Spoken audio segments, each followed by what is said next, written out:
ऊपर से मैडी के साथ मौका मिल रहा था मुझे पहली दफ़ा काम करने का and I didn't want to miss that and lose that. मैं 22-23 साल का हीरो नहीं प्ले कर रहा हूँ, मैं बाकायदा 40 प्लस का जो है एक इंसान जिसको पहली बार प्यार हो जाता है। आजकल के ज़माने में जैसे कि हमने इस फिल्म में भी कहा है कि अकेलापन सबसे बड़ी बीमारी है।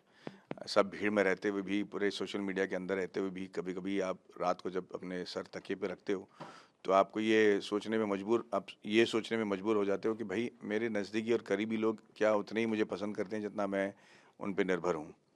और उस अकेलेपन को उस लोनलीनेस को एड्रेस करती हुई ये फ़िल्म है, जहाँ पे हम कह रहे हैं कि आप जैसा कोई अगर हमारी ज़िंदगी में हो जाए, तो शायद वो अकेलापन की जो बीमारी है, उसका हमें दवा मिल जाए। मुझे विवेक ने कॉल किया था जो हमारे फिल्म के डायरेक्टर है और उन्होंने सिर्फ मुझे पहले मोटा मोटी बताया था क्या है और उन्होंने फिर मुझे स्क्रिप्ट भेजी।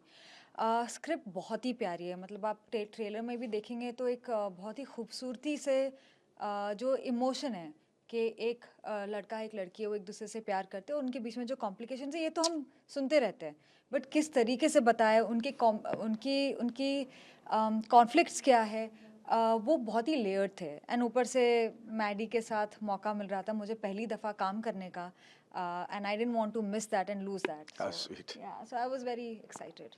अम, इस कहानी की खासियत ये है कि ये एज अप्रोप्रिएट वाली रोल है। मैं 22-23 साल का हीरो नहीं प्ले कर रहा हूँ, मैं बाकायदा 40 प्लस का जो है एक इंसान जिसको पहली बार प्यार हो जाता है। तो उसकी खासियत ये है कि इंसान को अगर पहली बार प्यार हो जाए, तब भी वो ना टीनेजर की तरह ही बिहेव करता है। उनको देखने में थोड़ा अजीब लगता है, पर वो खुद ही एहसास नहीं करते। हो सकता है कि असली लाइफ़ में वो बहुत ही हाई अचीवर हों, बहुत ही कंट्रोलिंग हों, बहुत ही पावरफुल इंसान हों, पर अगर पहली बार उसको प्यार हो जाए, तो मक्खन की तरह पिघल जाता है और ये तो फिर भी बहुत ही साधारण-सा इंसान है।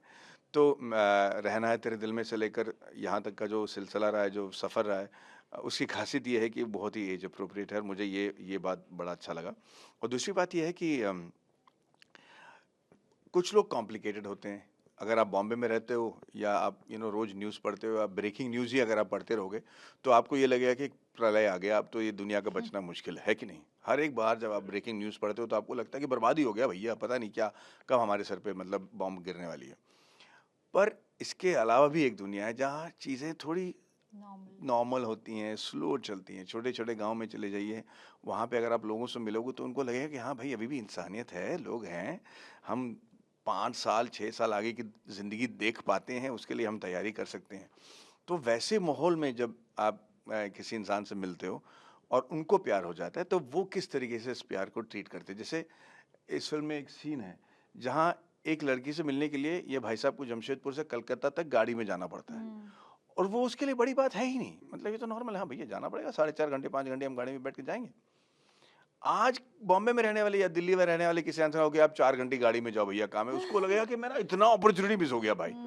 उसके लिए वो सोचने में वो मजबूर हो जाता है। तो उस दुनिया को दिखाने में जो हमारे डायरेक्टर साहब और जो जिन्होंने कहानी लिखी है, जो खूबसूरती से उन्होंने वो दुनिया दिखाई है, वो देखकर आपको एहसास हो जाएगा कि अभी भी भैया दुनिया में बहुत सारी अच्छी चीज़ें हैं और थोड़ी बहुत कॉम्प्लिकेशंस होंगी, कॉम्प्लिकेटेड इंडिविजुअल्स होंगे, फिर भी अच्छाइयत है और प्यार है। आप कितना समर्थक है कि जो लिमिट में आप जो कह रहे हैं, ऑब्वियसली वो आप महिला का अपमान नहीं करना चाहते, जी। बट जो ये मैंस पावर है, इस पे आपका क्या व्यू? देखिए भाई साहब, वही है जो आप भी इसी से सफ़र कर रहे हैं कि हम कभी-कभी कुछ ऐसी चीज़ें कह जाते हैं, जो हमारी कंडीशनिंग का हिस्सा है। जब जब हमने हमारे माँ-बाप को या उनके माँ-बाप को जिस तरीके से दादी-दादियों को जीते हुए देखा है, नए तौर-तरीके हमें समझ में नहीं आता। नए तौर-तरीके में जिस तरीके से हमें औरतों को ट्रीट करना चाहिए, जो उनका हक बनता है, वो हमें किसी ने सिखाया नहीं और हमें सीखना पड़ रहा है गलतियाँ कर के। और हम नहीं चाहते कि जैसे आपने बिल्कुल सही कहा कि हम नहीं चाहते कि किसी को ऑफेंड करें या उनका दिल दुखाएँ या उनको नीचा दिखाएँ।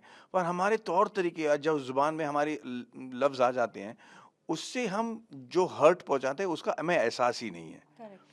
तो ना चाहते हुए, इच्छा ना होते हुए भी हम ये गलतियाँ कर जाते हैं और ये हमें सीखना पड़ रहा है। ये नए दौर की जो जिस तरीके से रिलेशनशिप हैं, उसमें हम अपना प्यार ज़ाया करने का जो तरीका है वो हमें नए तरीके से सीखना पड़ रहा है। आप कौन होते हैं मेरी लिमिट? Correct correct. तो इसको आप कैसे देखते हैं?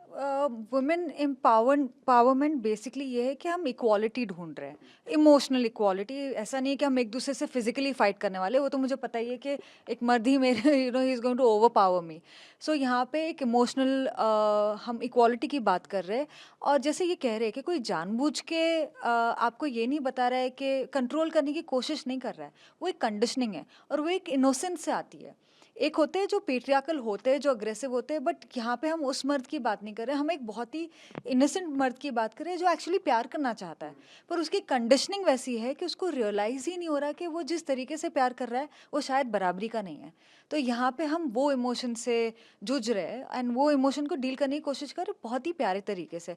और मुझे लगता है ये फिल्म देखने के बाद ना काफ़ी मर्द समझेंगे भी कि यहाँ पे हम किसी को दबाने की कोशिश नहीं कर रहे। हम ये नहीं बोल रहे कि मर्द गलत है या मर्द रॉन्ग है या हमें ये चाहिए, हम वो चीज़ के बारे में बात ही नहीं कर रहे हैं। हम बहुत ही छोटी चीज़ के बारे में बात कर रहे हैं कि इक्वालिटी, वो कहाँ इधर जा रहे हो उधर जा रहे हो, यहाँ पे हम उसकी बात नहीं कर रहे कि तुम ये मत पहनो, तुम इससे बात मत करो, तुम उससे बात मत। हम बहुत ही गहरी और बहुत ही अलग चीज़ों के बारे में बात कर रहे हैं। हम प्यार वाले सवालों की बात नहीं कर रहे। वो तो मर्द भी पूछता है, औरतें भी पूछते हैं कि कहाँ हो, आपने मैसेज नहीं किया, कॉल नहीं किया, बिकॉज यू वांट लव। आप चाहते हो कि आप अपने पार्टनर से कॉन्स्टेंटली टच में रहो। मैं खुद चाहती हूँ, मैं तो कॉन्स्टेंटली मैसेज करती हूँ, मेरा पार्टनर भी करता था। चलो, आप लोग का प्यार बना रहे, आपकी फिल्म बहुत लोगों को पसंद आए। हमसे बात करने के लिए बहुत शुक्रिया। Thank you so much, Thank you, thank भाई यू।